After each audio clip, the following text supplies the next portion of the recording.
Assalamualaikum warahmatullahi wabarakatuh. Selamat pagi, salam sejahtera untuk kita semua. Perkenalkan, nama saya Muhammad Ansor Lubis, Sarjana Hukum, Magister Hukum. Saya adalah dosen tetap di Fakultas Hukum Universitas Medan Area dengan bidang keilmuan hukum tata negara.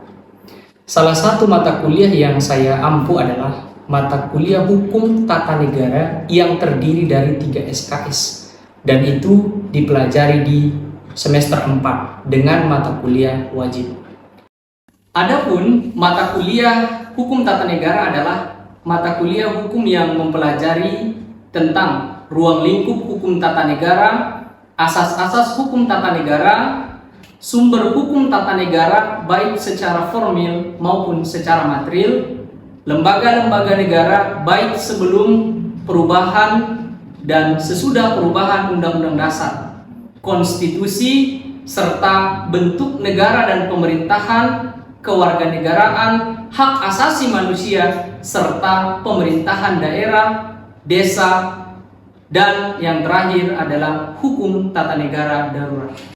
Adapun capaian lulusan mahasiswa nantinya diharapkan kepada mahasiswa untuk mampu memahami, menganalisis, serta mengevaluasi materi-materi hukum tata negara dalam kehidupan bernegara sesuai dengan kapasitas masing-masing.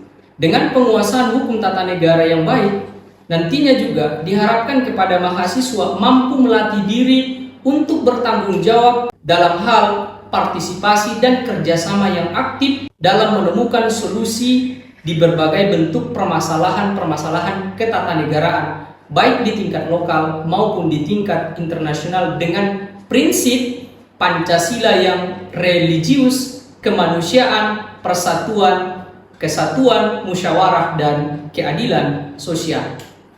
Kemudian, capaian pembelajaran mata kuliah pada mata kuliah hukum tata negara ini, yang pertama adalah mahasiswa mampu memahami ruang lingkup hukum tata negara, asas-asas hukum tata negara, sumber hukum tata negara baik secara formil maupun secara material. Yang kedua, mahasiswa mampu menjelaskan lembaga-lembaga negara sebelum dan setelah perubahan Undang-Undang Dasar, konstitusi, bentuk negara, dan bentuk pemerintahan. Yang ketiga, mahasiswa mampu memahami dengan jelas tentang kewarganegaraan, hak asasi manusia, serta pemerintahan daerah. Dan yang terakhir adalah mahasiswa mampu mengembangkan, memahami tentang pemilihan umum dan hukum tata negara darurat.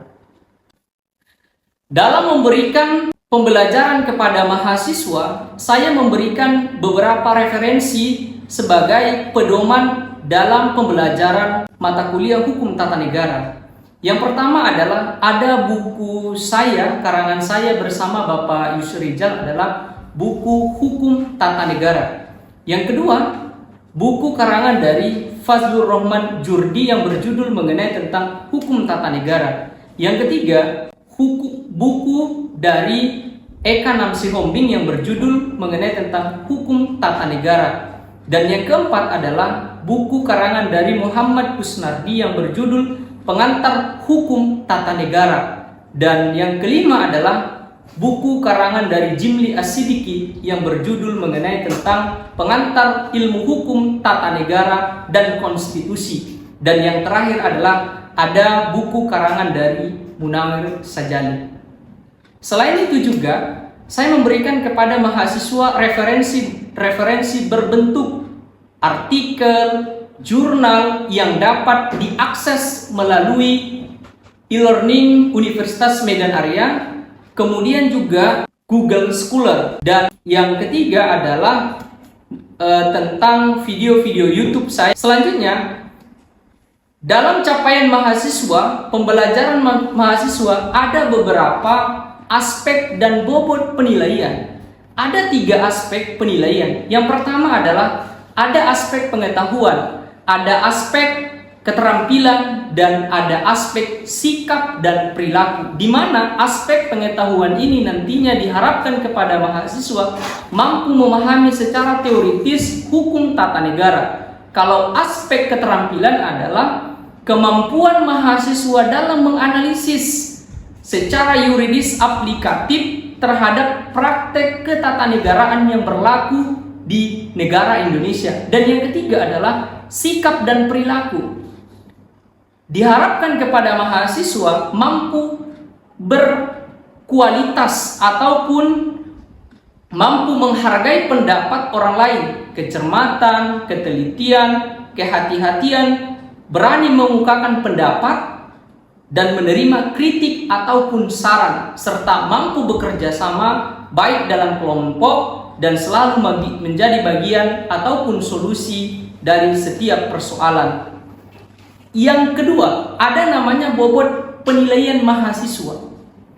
Sesuai dengan CPL dan CPMK yang saya sebutkan di atas, ada 4 poin sebagai penilaian. Yang pertama adalah kehadiran minimal 10% dari pertemuan. Karena pertemuannya kan ada sekitar 16 di luar daripada UAS dan UTS, jadi semuanya ada 14. Paling tidak pertemuan dihadiri mahasiswa sekitar 12 pertemuan di luar daripada UAS dan UTS. Dan yang kedua, ada tugas. Tugas ini 50%, di mana tugas ini terdiri dari ada tugas kelompok, ada tugas diskusi, kemudian nanti saya akan memberikan tugas kepada mahasiswa untuk melakukan wawancara kepada stakeholder ataupun anggota dewan terhadap perkembangan-perkembangan yang ada sekarang. Dan yang ketiga adalah menganalisis jurnal ataupun tulisan. Dan yang ketiga adalah UTS. UTS ini adalah terdiri dari 15% dan UAS sekitar 20%. Mata kuliah hukum tata negara ini saya berikan kepada mahasiswa semester 4. Berikut ini adalah contoh pembelajaran di ruang kelas yang saya lampirkan sebagai syarat mengikuti sertifikasi dosen tahun 2024 yang dapat Bapak Ibu saksikan. Terima kasih. Assalamualaikum warahmatullahi wabarakatuh.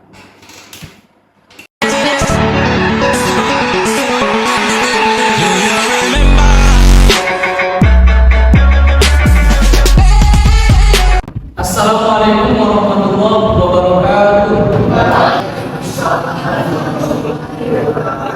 Selamat pagi anak-anak Bapak sekalian. Apa kabar hari ini? Oke, karena ini adalah pertemuan perdana kita di kelas yang Bapak ambil, di kelas hukum tata negara semester 4. Tapi sebelum kita masuk ke dalam materi, terlebih dahulu seperti kata pepatah tadi, tak kenal maka tak sayang, tak sayang maka tak sayang. Maka oleh demikian, mari sama-sama kita berdoa dulu kepada Allah Tuhan Yang Maha Esa. Mudah-mudahan perkuliahan kita pada hari ini dan hari selanjutnya mendapatkan berkah dari Tuhan Yang Maha Esa. Dan untuk itu, mari sama-sama kita berdoa menurut agama dan keyakinan kita masing-masing. Berdoa dimulai. Berdoa selesai. Baiklah, karena ini masih sifatnya adalah perdana, maka tak elok rasanya kalau tak perkenalan dulu. Perkenalkan, nama Bapak Muhammad Ansor Lubis, sarjana hukum, magister hukum, dan Bapak saat ini adalah dosen tetap di Fakultas Hukum Universitas Medan Raya yang mengambil mata kuliah hukum tata negara. Oke, jadi untuk sekilas dari biodata Bapak itu Bapak sampaikan.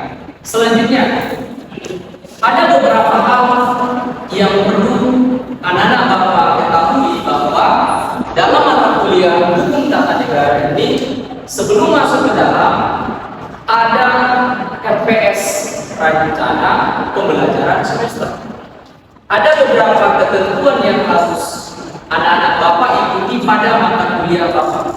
Yang pertama adalah capaian pembelajaran siswa. Mata kuliah ini nantinya Bapak harapkan kepada anak-anak Bapak sekalian untuk dapat memahami, menganalisis, serta mengevaluasi materi hukum tata negara dalam kehidupan berbangsa dan bernegara sesuai dengan kapasitas masing-masing. Dengan penguasaan hukum tata negara yang baik, nantinya mahasiswa mampu melatih diri untuk bertanggung jawab dalam hal-hal partisipasi dan kerjasama yang aktif, menemukan solusi berbagai bentuk permasalahan ketatanegaraan baik di tingkat daerah maupun di tingkat nasional. Selanjutnya, di dalam capaian pembelajaran mata kuliah hukum tata negara, nantinya juga mahasiswa diharapkan mampu secara teoritis analitis memahami hukum tata negara sebagai paradigma kehidupan bernegara, sehingga dapat memperluas wacana bernegara berkaitan dengan konsep dan ruang lingkup hukum tata negara, hukum dan asas-asas hukum tata negara. Kemudian mahasiswa mampu menjelaskan mengenai tentang lembaga-lembaga negara baik sebelum dan sesudah amandemen Undang-Undang Dasar tahun 1945 serta konstitusi negara dan pemerintahan. Sehingga nantinya juga mahasiswa mampu memahami dengan jelas tentang kewarganegaraan, hak asasi manusia, serta pemerintahan daerah baik di tingkat provinsi maupun di tingkat kabupaten kota, dan mampu memahami tentang pemilihan umum dan hukum tata negara darurat. Kemudian di sini ada beberapa hal yang perlu anak Bapak ketahui. Yang pertama adalah ada referensi yang Bapak sampaikan sama saudara. Pertama adalah buku referensi karangan saya sendiri dengan Bapak Yusri Jalal dengan judul Hukum Tata Negara. Yang kedua, ada karangan dari Fazlur Rahman Jurdi, judulnya adalah Hukum Tata Negara. Dan yang ketiga, ada karangan dari Eka Namsimuddin, Hukum Tata Negara. Dan yang keempat, ada juga karangan dari Bapak Muhammad Husnadi dengan judul Pengantar Hukum Tata Negara baik di pusat ataupun di daerah. Dan yang kelima, ada karangan dari Jimli As-Sidiki mengenai tentang pengantar hukum ilmu tata negara. Dan yang terakhir adalah karangan dari Nawi Sajali dengan judul Islam dan Hukum Tata Negara. Kemudian saudara boleh tengok di depan ada beberapa materi pokok kita yang kita bahas dalam satu semester ini. Ada 16 poin-poin yang harus kita pelajari mulai dari pertemuan pertama, kedua, ketiga, dan seterusnya. Dan nanti di pertemuan ke-8 ada UAS, dan yang ke-16 ada UAS bertugas. Oke, coba perhatikan ke depan. Pada perkuliahan kali ini ada aspek dan bobot penilaian di kelas. Pertama, ada aspek penilaian saya terhadap saudara. Ada 3 kategori. Yang pertama adalah ada aspek pengetahuan, di mana pengetahuan ini adalah nantinya mahasiswa mampu memahami secara teoritis, yuridis tentang hukum tata negara. Yang kedua, ada aspek keterampilan, kemampuan menganalisis dan mengkritisi secara yuridis aplikatif tentang praktek ketatanegaraan yang sedang kita jalani saat ini. Dan yang ketiga adalah sikap dan perilaku. Jadi mengenai sikap dan perilaku ini bagaimana kita berinteraksi di kelas di mana nantinya juga memang mahasiswa mampu berpartisipasi secara berkualitas, menghargai pendapat kawan di kelas misalnya, kecermatan, ketelitian, kehati-hatian, berani mengemukakan pendapat dan menerima kritik, kemampuan bekerja sama dalam kelompok, serta selalu menjadi bagian dari solusi terhadap setiap persoalan yang ada di kelas. Dan yang kedua, ada namanya bobot penilaian. Bobot penilaian itu adalah sesuai dengan rencana pembelajaran semester atau RPS. Ada 4 penilaian di dalam kelas ini.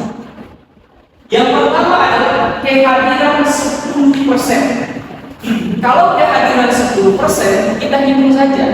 Kita kan ada 16 kali pertemuan. Di 16 kali pertemuan itu, saudara minimal masuk ke berapa kali? Misalnya, hilangkan UAS dan UTS, berarti ada sekitar 14 pertemuan. Saudara boleh tidak masuk ke kelas itu dan mempunyai izin hanya cuma 2 kali. Berarti keseluruhannya adalah saudara harus masuk perkuliahan sebanyak berapa? 12 kali. Dibuat daripada konteks UAS dan UTS. Oke, paham nak sampai sini? Oke, selanjutnya ada tugas. Tugas itu ada 50%. Dibandingkan kehadiran dengan tugas, lebih banyak poin tugas. Di mana tugasnya nanti adalah terdiri dari diskusi kelompok, FGD, kemudian menganalisis jurnal, kemudian nanti saya tugaskan saudara untuk mewawancarai daripada anggota dewan. Tentang apa? Tentang perkembangan hukum tata negara saat ini. Ya, jadi ada beberapa tadi ya, ada beberapa tugas yang saudara nanti akan melaksanakan pada perkuliahan hukum tata negara. Kemudian ada UAS, ada UTS. UTS itu cuma 15%. Jadi apabila saudara tidak memenuhi kehadiran tugas misalnya, hilang saja 10% dari tugas itu, maka saudara tak akan mencukupi nilai yang terbaik. Kemudian ada UAS. UAS itu kan cuma 20%. Berarti kalau di total keseluruhannya hadir sudah ada, tugas sudah ada, maka nilaimu akan mendapatkan nilai A. Penilaiannya gini, nilai 85 ke atas itu adalah saudara mendapatkan nilai A. 77 atau 78 saudara akan mendapatkan nilai B plus. 70 ataupun 71 saudara akan mendapatkan nilai B. Di bawah itu, di bawah 70 misalnya 65, saudara akan mendapatkan nilai C plus. Dan di bawahnya lagi, misalnya di 60 atau nggak sampai 60, maka saudara akan mendapatkan nilai C. Jadi saudara untuk memenuhi bobot penilaian itu, saudara harus memenuhi kriteria yang Bapak sampaikan tadi, sehingga untuk mata kuliah selanjutnya, untuk kelas selanjutnya Anda bisa naik takal. Selanjutnya, pada pembelajaran mata kuliah saya ini ada metode pembelajaran. Metode pembelajaran yang saya bawakan pada pertemuan ini dan selanjutnya adalah metode SCF, Student Centered Learning, di mana metode ini adalah berbicara mengenai tentang ceramah. Jadi di kelas pertemuan pertama, kedua, ketiga, dan keempat kita masih sistemnya ceramah. Nanti di pertemuan kelima, keenam, ketujuh, berarti kita pertemuan kelompok, membuat diskusi kelompok ataupun grup kecil. Dan yang ketiga, ada tinjauan buku. Jadi nanti ada saya kasih buku saya, saudara analisis, dan juga saya akan mengasihkan beberapa jurnal untuk Anda analisis sesuai dengan kelompok masing-masing. Dan yang ketiga, ada survei sederhana. Inilah yang Bapak sampaikan tadi. Saudara nanti akan mewawancarai anggota dewan mengenai tentang perkembangan hukum tata negara. Jadi saudara nanti punya kelompok, saya bagi saudara mewawancarai tentang perkembangan, dan hasilnya nanti akan didiskusikan di kelas. Dan yang terakhir adalah belajar kualitatif. Jadi kita sama-sama belajar. Oke, nah sampai sini ada pertanyaan kira-kira? Ada pertanyaan mengenai tentang kontrak kuliahnya ada kira-kira? Oke, pas.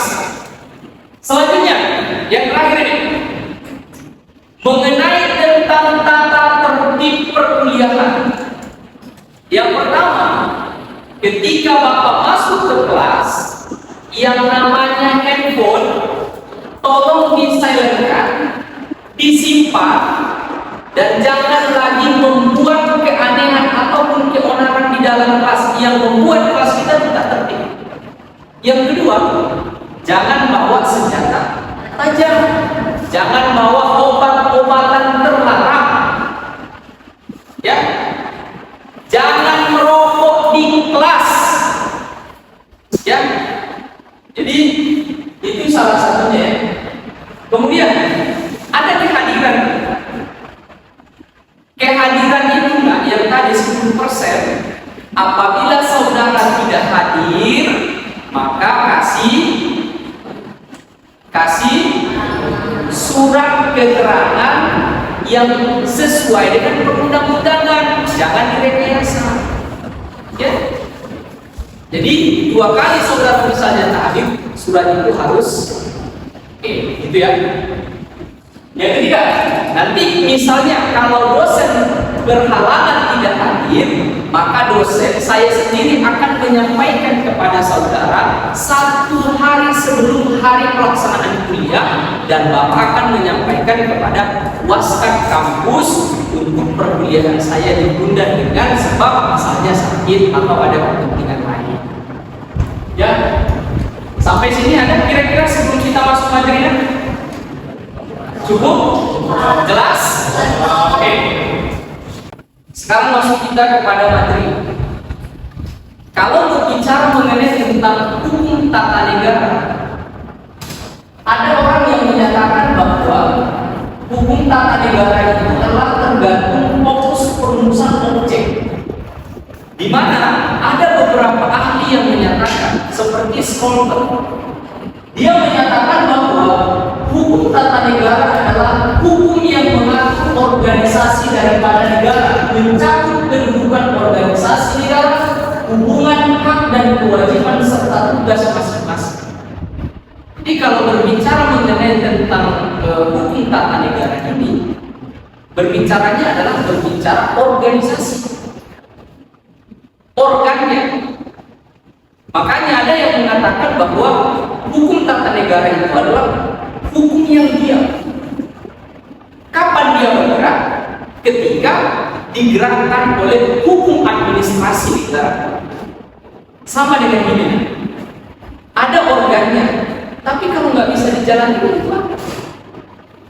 Organ itu kan mempunyai struktur, mempunyai bagian. Ya kan, bagian-bagian inilah yang nantinya akan bekerja menjalankan struktur roda kepemerintahan. Makanya Bapak selalu sampaikan sama saudara, organisasi yang paling terkecil dalam negara itu bukan negara, tapi organisasi yang paling terkecil dalam tatanan sistem organisasi negara itu adalah keluarga. Keluarga. Ada ayah sebagai kepala negara, ada mama merangkap sebagai ibu negara, bendahara negara, ada anak, sampai dengan punya struktur yang jelas. Di mana struktur tersebut adalah mempunyai bagian-bagian. Bagian itulah yang diberikan tugas dan wewenang. Itu yang dikatakan oleh Spolter. Kemudian ada pendapat yang kedua, Van der Waal. Dia mengatakan bahwa hukum tata negara itu adalah peraturan yang menentukan badan-badan yang diperlukan serta wewenang masing-masing hubungan satu sama lainnya. Berarti antara pendapat Spolter dengan pendapat Van der Waal tidak jauh berbeda. Tetap berbicara mengenai tentang wewenang setiap bagian-bagian yang ada di struktur organisasi. Ya. Jadi bagian-bagian tersebutlah yang nantinya akan menjalankan tugas dan fungsi yang diberikan oleh negara. Makanya ada kelemahannya, tidak mencakup ketentuan mengenai kewarganegaraan. Ya kan? Jadi dia hanya berbicara mengenai tentang struktur fungsi-fungsinya, tapi dia tidak membicarakan mengenai tentang keluarganya. Jadi yang menjalankan itu menurut dia adalah orang yang diberikan wewenang. Siapa itu? Manusianya diberikan tanggung jawab oleh negara, bukan keseluruhan warga negara. Itu yang dimaksud dalam konteks KTN. Selanjutnya ada nih pendapat dari Indonesia. Ada Kusnadi, dia menyatakan bahwa sekumpulan peraturan hukum yang mengatur organisasi daripada negara, hubungan antar alat perlengkapan negara dalam garis vertikal dan horizontal, serta kedudukan warga negara dan hak asasi manusia. Jadi dari pendapat Spolter, kemudian pendapat Van der Waal, kemudian Divinci, dia menyatakan bahwa ada hubungan baik secara vertikal dan horizontal terhadap struktur organisasi negara. Makanya di dalam konteks kenegaraan itu kan ada tiga yang harus kita perhatikan. Yang pertama adalah ada kekuasaan legislatif, kekuasaan pembentuk. Yang kedua ada kekuasaan yudikatif, ada kekuasaan eksekutif. Organ-organ inilah yang dibentuk oleh negara untuk menjalankan perlengkapan negara. Ada dulu organnya, ada tempatnya, baru organ itu bisa dijalankan. Ini katanya. Kemudian dari beberapa pendapat tadi, saya mengambil kesimpulan. Ada kesimpulan saya dari pendapat dari ahli hukum tata negara tadi. Yang pertama adalah hukum tata negara adalah seperangkat aturan hukum, baik tertulis ataupun tidak tertulis, yang mengatur struktur umum organisasi negara, alat-alat perlengkapan negara, hubungan antar kerja dan kewenangan antar lembaga negara, termasuk dengan pemerintahan lokal serta kedudukan warga negara dan hak asasi manusia. Jadi kenapa anak saya ambil kesimpulan ini untuk berbicara mengenai tentang baik hukum tertulis dan hukum tidak tertulis? Sebabnya adalah saya meyakini bahwa hukum itu lebih awal adalah hukum tidak tertulis, baru hukum tertulis. Hukum itu lahir dari hukum adat istiadat di masyarakat, sehingga dari adat istiadat inilah membentuk kelompok, membentuk organisasi, dan organisasi inilah nantinya mereka menentukan hak dan kewajiban, sehingga terakomodirlah yang namanya hukum peraturan tertulis. Jadi kalau ditanya Bapak mana dulu hukum tertulis ataupun tidak tertulis, saya tetap mengatakan kepada saudara sekalian bahwa hukum yang lahir itu adalah hukum yang tidak tertulis dulu, baru hukum yang tertulis. Oke, baik, sampai sini mengenai tentang pengertian hukum tata negara. Ada yang mau ditanyakan? Silakan. Ya, silakan. Silakan berdiri. Yang saya ketahui terkait daripada hukum tata negara, dan itu salah satu pengaruh hukum tata negara di Indonesia itu dengan kota. Saya hukum tata negara itu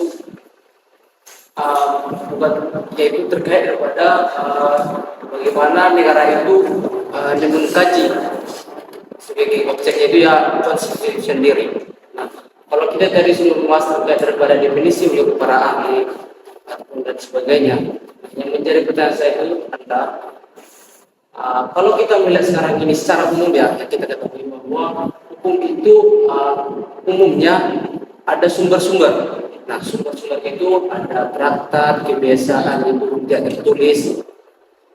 Yang menjadi pertanyaan saya itu apa sih yang menjadi sumber hukum dari tata negara ini?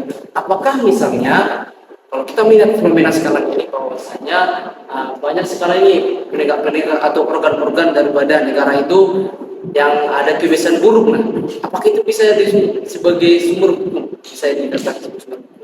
Terima kasih. Pertanyaannya ini mengenai tentang sumber-sumber hukum itu kan ada 5 dalam peraturan perundang-undangan. Ada sumber hukum materi dan ada sumber hukum formil, tapi keseluruhannya itu tetap ini. Sumber hukum yang pertama apa? Undang-undang. Sumber hukum yang kedua, ada yang bilang jurisprudensi, ada traktat, ada doktrin, ada hukum, ada kebiasaan. Tapi apakah kebiasaan sekarang itu juga dijadikan sumber hukum? Ini dah. Kalau kita berbicara mengenai tentang hukum tidak tertulis, sebut saja hukum ada. Tapi banyak juga Pak fenomena sekarang yang diadat itu bertentangan dengan hukum. Tidak. Apabila hukum adat bertentangan dengan konstitusi, maka hukum adat itu dikesampingkan oleh hukum positif. Jadi yang diberlakukan adalah hukum positif, bukan hukum adat. Jadi sesuai dengan pertanyaan si Evan, apabila ada sekarang misalnya di daerah-daerah misalnya bertentangan dengan aturan-aturan yang konstitusional, maka akan dikesampingkan. Walaupun terkadang peraturan itu adalah tidak sejalan dan bahkan itu bagi mereka yang cocok, bagi kita belum. Kenapa? Di Pancasila kita juga bilang Bhinneka Tunggal Ika, berbeda-beda tetap satu tujuan. Artinya apa? Tetap kita menghargai budaya yang di sana, tetap juga menghargai yang ini, sepanjang tidak dipertentangkan antara adat yang satu dengan adat yang lain. Begitu. Jadi mengenai tentang yang dipertanyakan oleh anak kita Evan adalah jelas Bapak katakan bahwa ketika ada hukum, ada misalnya yang anarkis di suatu tempat, apakah itu termasuk ke dalam sumber hukum? Tidak, saya katakan sepanjang apa? Sepanjang tidak bertentangan dengan konstitusi yang ada sebagaimana diatur di dalam undang-undang. Oke, cukup Evan? Oke, selanjutnya ada objek kajian HTM. Hukum tata negara adalah sebagai salah satu objek kajian di lingkungan ilmu hukum secara singkat memiliki kajian, yakni negara dan perangkat pengaturan. Ini tadi Bapak sudah sampaikan ya di awal, sesuai dengan pendapat 3 ahli tadi. Hukum tata negara memiliki objek kajian yang sama, yang hampir sama dengan ilmu negara, termasuk kekuasaan. Nanti di bawah ada mengenai tentang apa perbedaan antara hukum tata negara, hukum administrasi negara, ilmu politik, hak.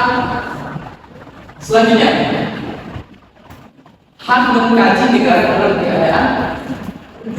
Inilah yang Bapak sampaikan tadi. HTM itu sejalan dengan hak.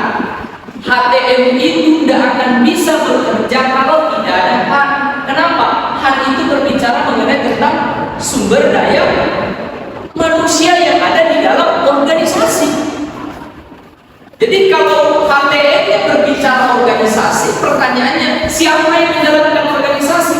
Pasti hanya dong, supaya bisa apa itu Pak? Mengenai tentang tanggung jawabnya apa? Orang kalau sudah diberikan kewenangan, dia jalankan sesuai apa? Sesuai tupoksi yang diberikan oleh negara. Gitu nih.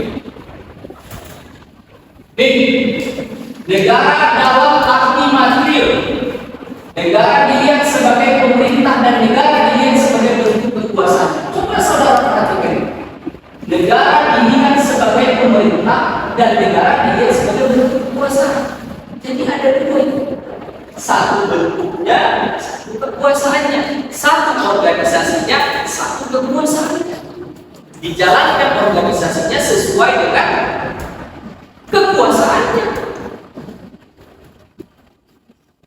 Nih, negara dalam keadaan negara sebagai masyarakat dan negara sebagai persekutuan hidup. Oleh karena itu yang dibahas dalam negara adalah unsur-unsur negara. Apa unsur negara? Adanya wilayah, adanya masyarakat atau rakyat, adanya ada pengakuan, ada pemerintahan yang berdaulat. Pemerintahan yang berdaulat itulah yang nantinya mendapatkan pengakuan untuk menjalankan struktur organisasi yang ada di dalam. Oke, nah sekarang kita masuk kepada hubungan hukum tata negara dengan hukum politik.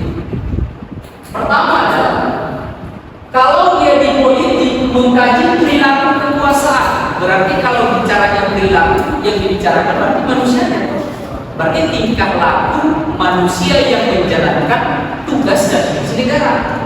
Kalau dia tanya hukum yang mengatur organisasi kekuasaan, berarti di politik dibicarakannya perilaku orang yang menjalankannya, di HTN dibicarakannya mengenai tentang struktur yang dimiliki oleh orang tersebut. Dia di mana letaknya? Yang kedua, konsep-konsep perilaku kekuasaan sering mempengaruhi peraturan HTN. Di HTN, peraturan HTN adalah produk kekuasaan. Disinilah pernah Bapak sampaikan sama saudara. Nah, mana duluan hukum ataukah politik atau politik hukum? Mana duluan? Sebenarnya kalau kita lihat daripada konteks ini, yang duluan itu adalah produk hukumnya baru produk politiknya, walaupun hukumnya itu dihasilkan dari produk politik. Ini perbedaannya antara ilmu politik dengan hukum tata negara. Nih, ada perbedaan HTN sama HAN. HAN adalah dari HTN pidana, sedangkan tidak ada perbedaan di sini. Kajian HTN dan HAN adalah sama-sama dan dulunya satu cabang ilmu. Pembedaannya karena kajian berkuasa. Makanya saya bilang tadi, antara konsep HTN dengan konsep HAN itu tidak boleh dipisah. Kenapa nggak boleh dipisah? Karena satu jalan. Gak mungkin negara berjalan tanpa ada HAN. HAN inilah yang mempunyai prosesnya, yang menjalankannya. Kan begitu kan? HAN mempelajari negara berbeda bergerak, HTN tidak. Mana mungkin pula HTN bergerak? Dia kan struktur. Dia kan mempunyai badan.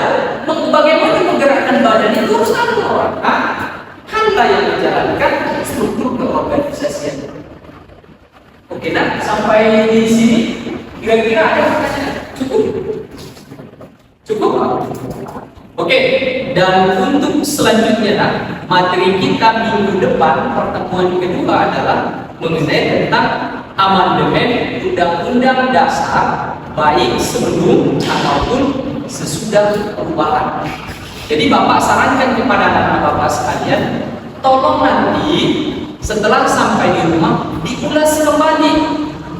Dan materi ini juga ada di learning, ada di blog dosen Bapak. Silahkan Anda searching, Anda dapatkan. Dan buku yang Bapak sampaikan sama saudara, boleh saudara download. Ya, buku yang menyangkut mengenai tentang hukum tata negara karangan Bapak dengan Oke, sampai sini cukup? Oke, terima kasih. Sampai sampai jumpa minggu depan. Mudah-mudahan saudara diberikan kesehatan dan kita bertemu di minggu yang kedua. Oke, terima kasih. Saya ucapkan kepada anak bapak sekalian, Assalamualaikum warahmatullahi wabarakatuh. Selamat pagi.